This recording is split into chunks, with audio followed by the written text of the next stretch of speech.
What's up, everybody? Welcome to the Loud Spot. I'm your host, Sebastian, hanging out with my co-host, Southern Flame, Don McIntyre. And then we got a guy named Mr. Ken Lewis joining us. And man, I think we got a story for you today. Here we go. Oh, no! Oh, boy! Ah, here it comes! The motherfucking Loud Spot! All right, Ken Lewis, man, you have done. Look, I didn't know who you were until I looked you up, and I was like, Jesus Christ, I should know who this guy is. Right. I like laying in the cut. Like, I like being anonymous and behind the scenes, and I get to work with everybody, and nobody really knows who I am. It's a great way to live. I'm gonna put it like this. When I looked you up, I was like, shut up. And I'm gonna go ahead and say it. 19 Grammy awards, right? 19 Grammy. So these are not the statues. Right. Okay. Right. No, I don't think anybody has 19 statues. So yeah, the short list on the credits is the big one is I have 112 gold records. Yeah. Wow. So those keep piling up. I just got another one for my production on Kanye West On Site that I produced with. Daft Punk and Kanye were the main producers on it, and I was a producer as well. So that just went gold. Watch the Throne went gold, platinum ages ago. But yeah, 112 gold records, 57 Grammy nominations as a participant, 7 Grammy nominations by name for Album of the Year, Record of the Year, projects that I worked on. I've never won a statue. God damn it. Get the man a statue, guys. Nice. I know, always the bridesmaid, but whatever. I like his nonchalant. Like, yeah, 57 Grammys, or it's like, it is what it is. We're with Kanye West. You need my fucking statue already. I mean, to me, they're like, trust me, the awards are nice, but they're like signposts on the road, because I think anybody in my position would tell you that a lot of the very best records that we have ever made either never came out or never got pushed or got completely ignored or passed over.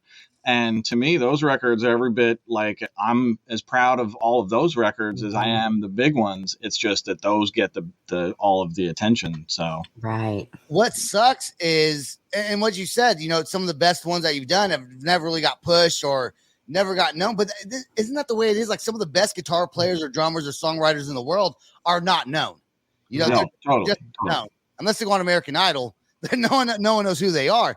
But even with a guy with who you've worked with and things that you've done, some of the best stuff you've done maybe just hasn't been heard to the public, or was for some reason not pushed. Isn't that crazy? And so that's what we do. That's why we do what we do, so it can be right. put out there and get the word out. Get it out there. Get it known. I mean, I think I have the best podcast ever. Just no one pushes me.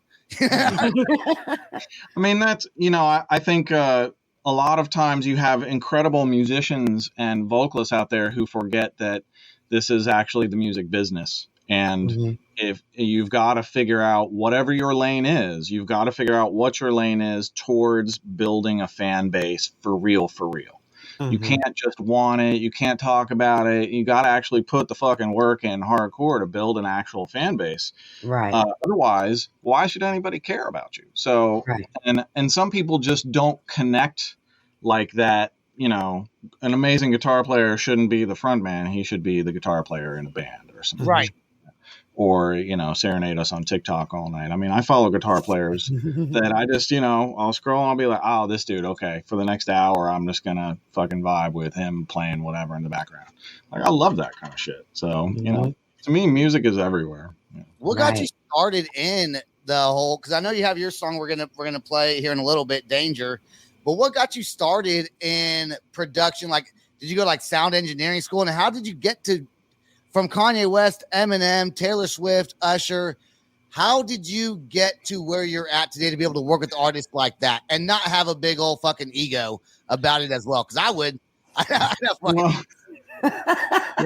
You got it. So I've been making major label records for 30 years. So if you space that out across, 112 gold records over 30 years, I only get one of those every 3 or 4 months.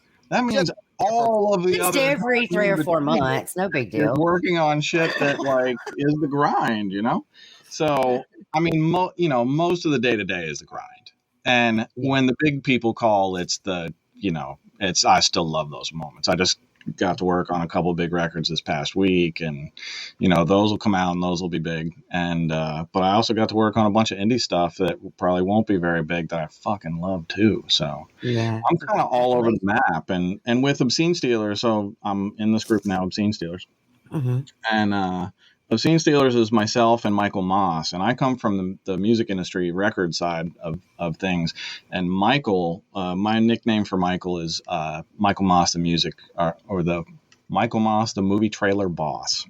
So Michael composes movie trailers, like big ones. He's done the Batman, he's done Fast and Furious, Star Wars, Mulan, he did Moon Knight. So he kind of comes from big epic cinematic world and he makes records sometimes, but that's really his niche.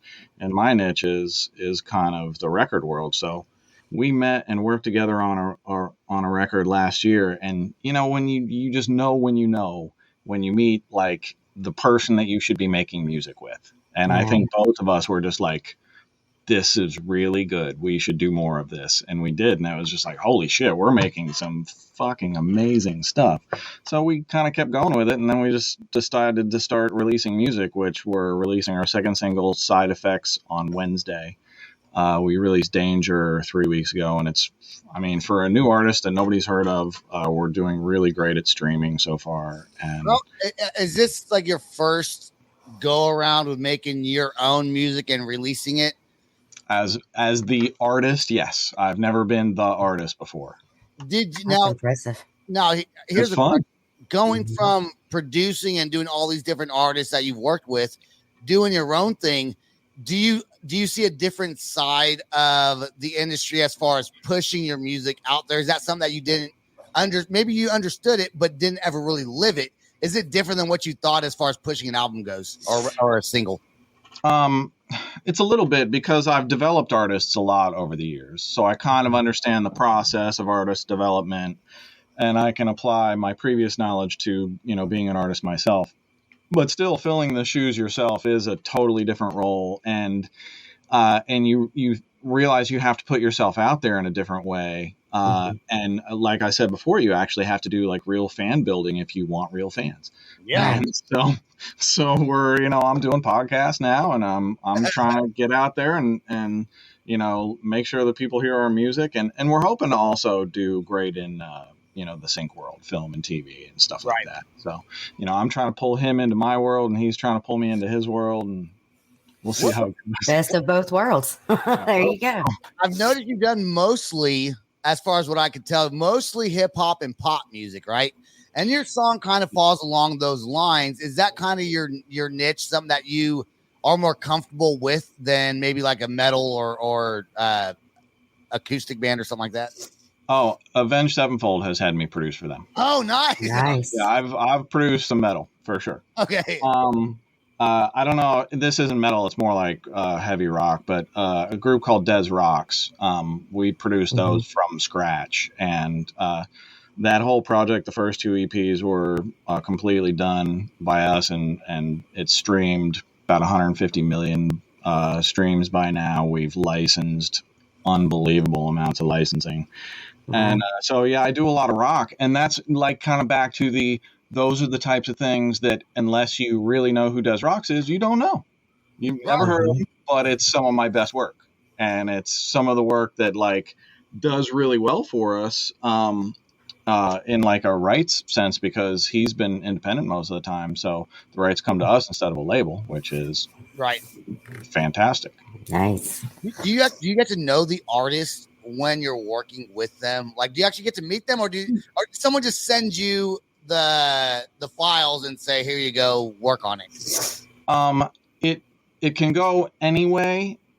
Kind of more back in the day, I was much more in the studio with the artists a lot. And then I started specializing more in mixing and production, and then you're really not in the studio. You're producing, you are a lot, but mixing, you're not. So now everything is remote now, even production. I mean, I produce most of the artists that I produce remotely.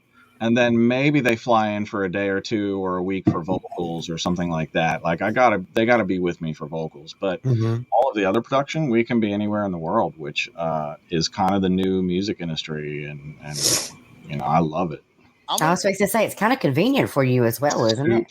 Yeah, I can be anywhere making music, and Michael Moss as well. He's lives in Germany, and he just spent like a month down in Greece with his laptop, and he didn't never stop working. Wow, he's just like, I'm amazing, and I'm making music now. It's crazy how people can just share files now. What sucks though, as someone who mixes, masters, and produces, I don't think. Back in the day, I've said this before on other shows, you used to have CDs or cassettes that would give the credits to who it was that was doing it. And nowadays, everything's so digital that your name doesn't show up on these albums. And that would be, for me, it'd be a little bit irritating. But before you go into that, I do want to say one thing before I forget. I wish, Don, you were wearing a shirt that said Rio on it, because then we could be Ghana Rio. we would switch sides and be Ghana Rio. We should do that. You need a Rio shirt, and I'll wear the Ghana shirt. I need a roll of duct tape for you. And then Kim Lewis will come back on, and we'll just have his shirt will just say STD. That's what I think we should do. That's hilarious. I mean, his brain goes from we're talking about music, sex. Hold on. That's great. Penis. There we go. Okay. All right. Let's talk. Let's focus in right now on Obscene Steelers. Okay. So you just, like I said, you released a song a few weeks ago. This song is more. It honestly has almost a Kanye West vibe, a little bit to it. I think the beat. I like the what was the album he came out with? Yay or I don't know. I don't listen much Kanye. A little. But I've worked with Kanye a bunch over the years, so I'm kind of really tuned into his sound. But like the thing that kind of surprises most people when they see my credits, you see like Kanye and J. Cole and people like that.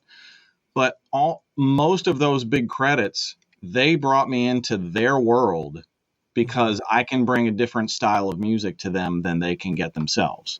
Right. So, for instance, with Kanye, one of the things I did with Kanye is I produced the horn section of all of the lights.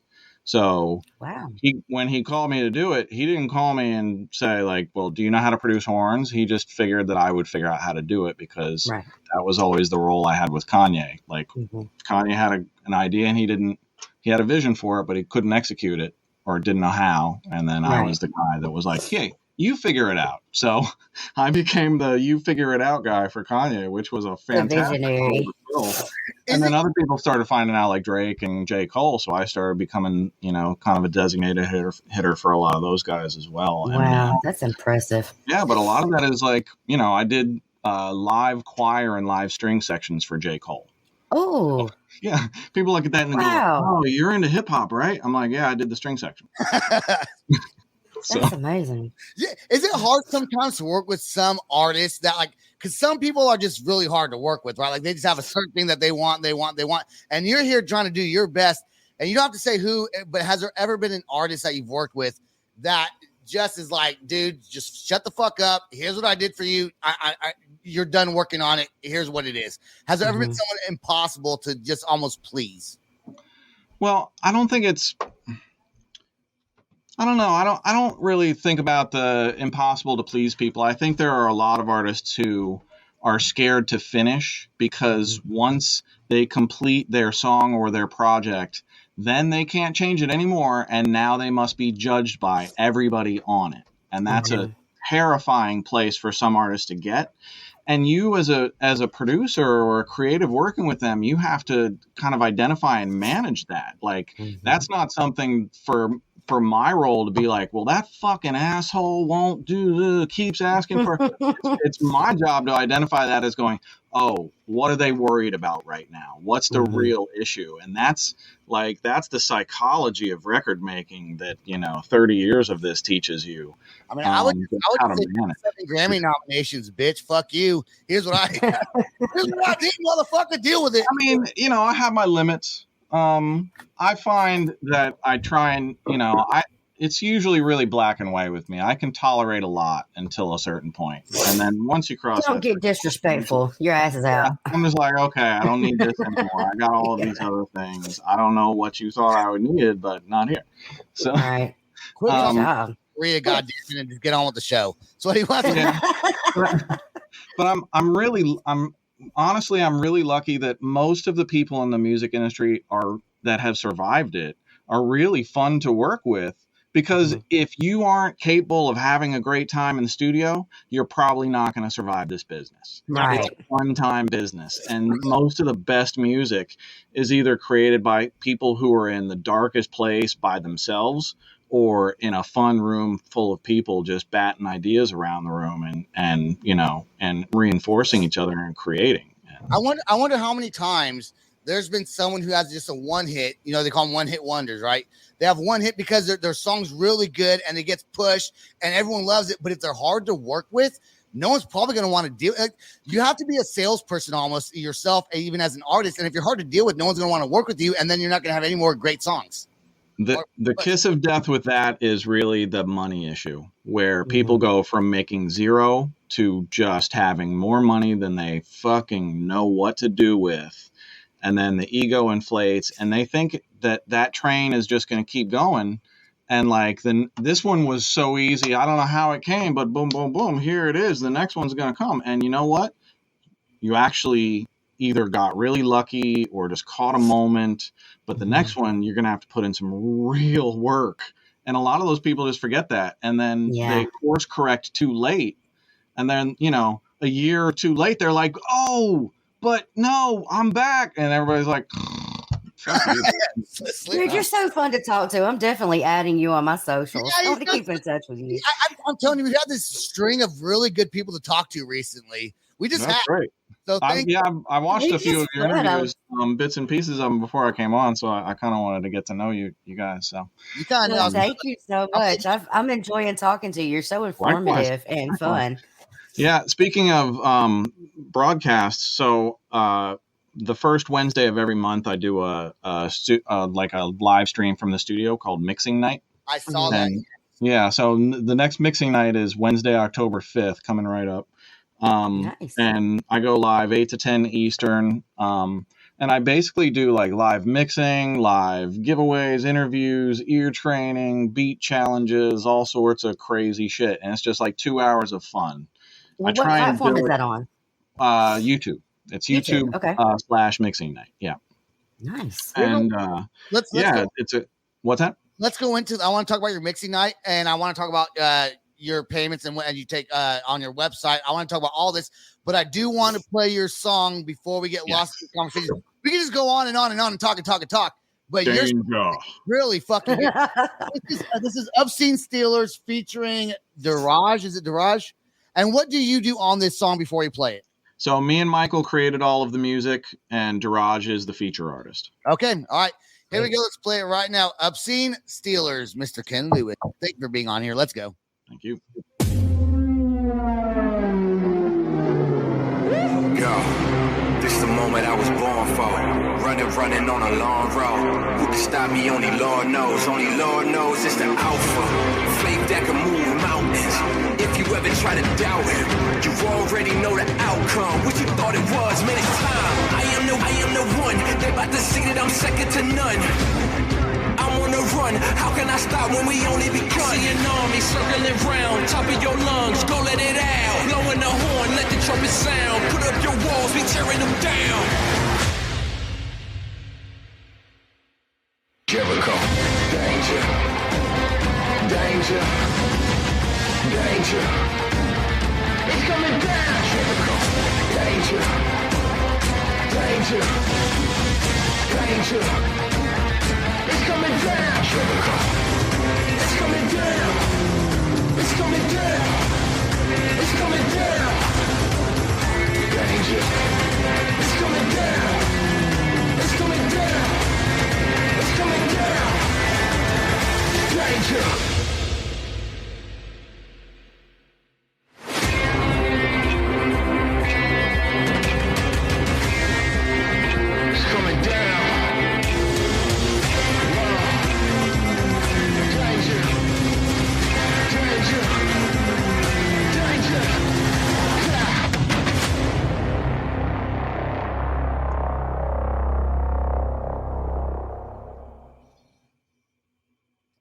There we go. How cool is that song? Well, hey, was it not a little Kanye vibey-ish?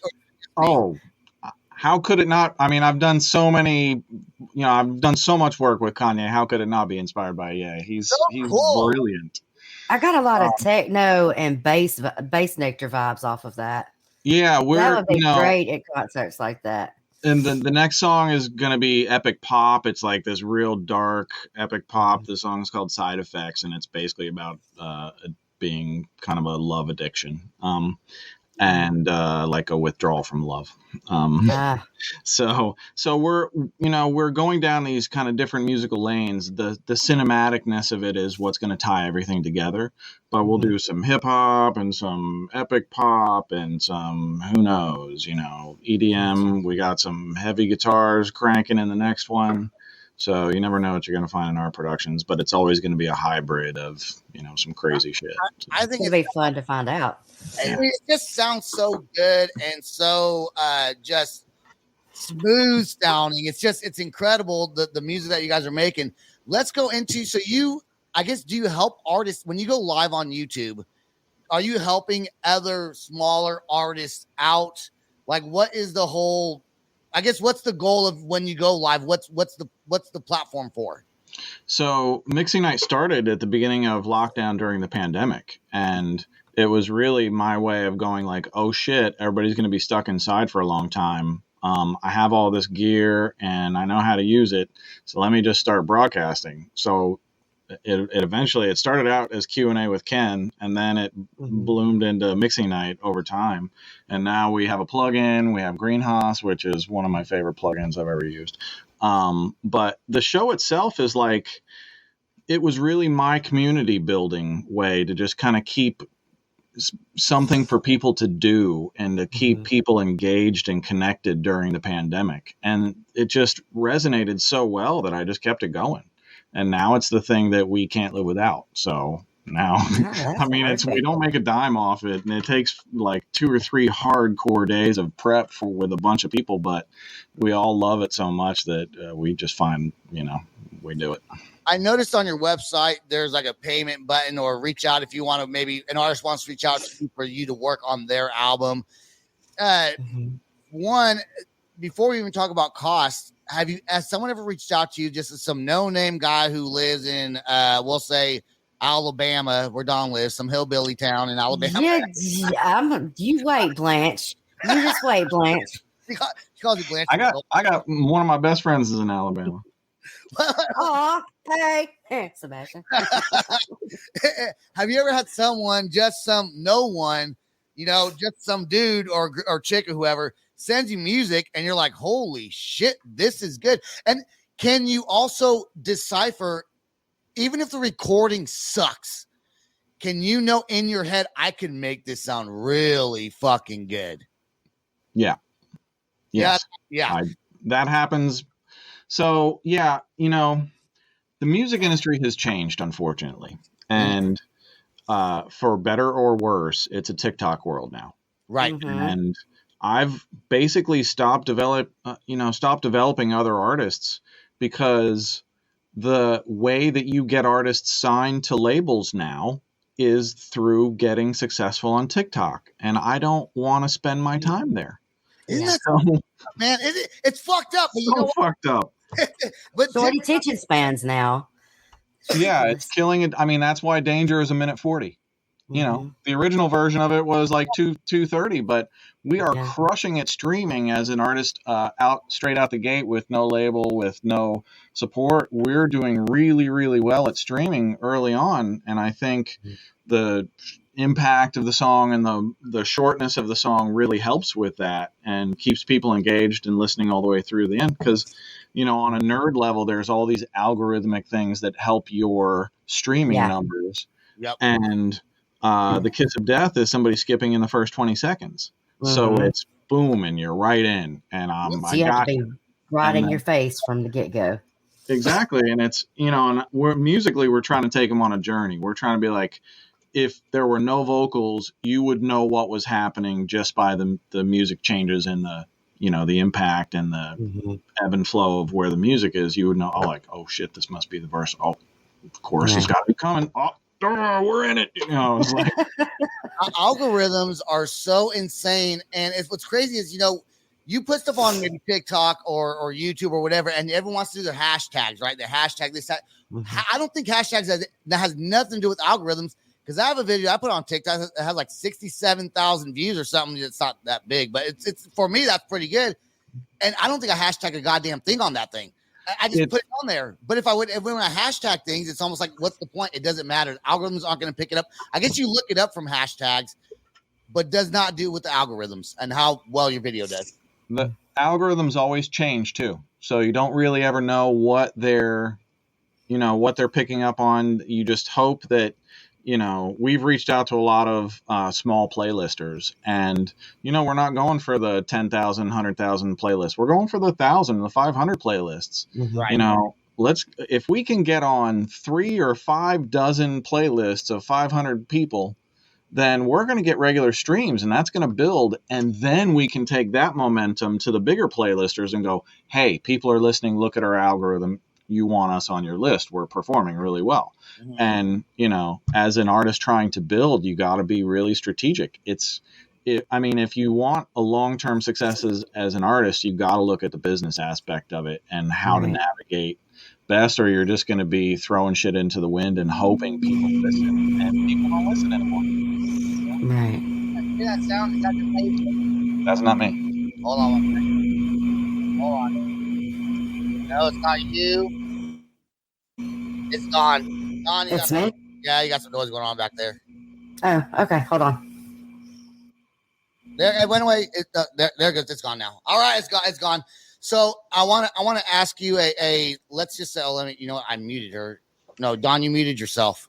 Oh, Dusty muted herself. Okay, I'm gonna ask you this, Ken. No name artist, someone doesn't know, reaches out to you and says, "Hey, can you master this or produce this for me?" Send you the files. What do you have, like an average price, or does it vary? I have a set price. I don't say my indie prices publicly because they're much lower than my major prices, and the majors would never pay my major price. Kanye West, to hear that, he's charging you more. He's charging you more than he would charge me. Kanye can afford it. He never questions my invoices, but it happens. But yeah, actually, I love working with independent artists. Primarily, I mix for independent artists. And on occasion, I will produce for independent artists. But again, there's got to be a path towards, is this going to be worth my time? And, I'm kind of in that stage of my career where, I need to survive as a human being. So I need income, and you can't just take on all the pet projects that you want. I mean, there's so much incredible music out there, but if you have an artist with an incredible song, but they have no star power, so to speak, just, charisma is a much better word. Right. If they have no ability to sell themselves, nothing you do for them is going to mean anything in the end, because they won't be able to get it out in the right way. So it's not just about the music. It's about the whole, who is this artist? What do they have throwing down? And does the music connect with me personally? And do I think I can really do a great job with it? Right. All of those things as a producer and a co-writer and a development thing, those come up. As a mixer, I can mix anything under the sun. And from Wu-Tang Clan to BTS to Kanye I've mixed them all. Sevenfold. Yeah. All of them. Last question. Do you not get residuals from? Oh, you do. So if someone does really good, you get payments regardless. You get some sort of. It depends on the gig, because I do a lot of different things for different people. So when I'm producing and writing, then I'll get residuals for that. Sometimes as a performer, there's something called neighboring rights. And whenever I play or sing on a big record like Uptown Funk or We Are Young or Girl on Fire or something like that, then I'll get neighboring rights from those. And it's basically, if it's a big radio single, or if it is a theatrical trailer or used in a big film or something, or on a TV commercial, we get neighboring rights for those. If I if I write on those, you do really well. So, Listen, if anyone's out there and wants to reach out to Ken Lewis, his website's really easy. It's kenlewis.com. I believe There it it's is. website. And you can see all the different awards he won. You can see all the different artists he's worked with. Very fantastic. So good to have you on the show. It's been 30 minutes talking with you. Thank you both. Is there anything else you want to say before we get off here? I mean, the last thing from a work perspective is I'm mixing in surround now. So I do stereo mixing, but ATMOS and Reality 360 are coming in the surround space. And this time next year, it's going to be the complete buzzword. So if you're an artist that needs to get your music into surround, I am totally the guy. Hit me. And also check out Obscene Steelers. Such good music, man. You're just an incredible guy. I love you. You have a very unique story, and it's fun having people like you on the show. So thank you very much. Go check out KenLewis.com and check out Obscene Steelers. Is on every platform. That's all the time we got, Ken. Please stay right there till after the outro song plays. I do want to thank all of our listeners. Check us out on every podcasting platform, YouTube. We're everywhere. That's all the time we got. All I want to say is peace out, rock on, and much love. There we go. This is the Loud Spot outro by Nothing Short of Tragic. Is this all talk with no action? No. Is this my thoughts with distraction? No. Is this what I bought that's in fashion? Or is this the Loud Spot with Sebastian? Yes. Does Nothing Short of Tragic have his back again? Yes. Does everything that's good really have to end? Yes. A pimp host has a pimp show, so to get more episodes, make an order, this is over.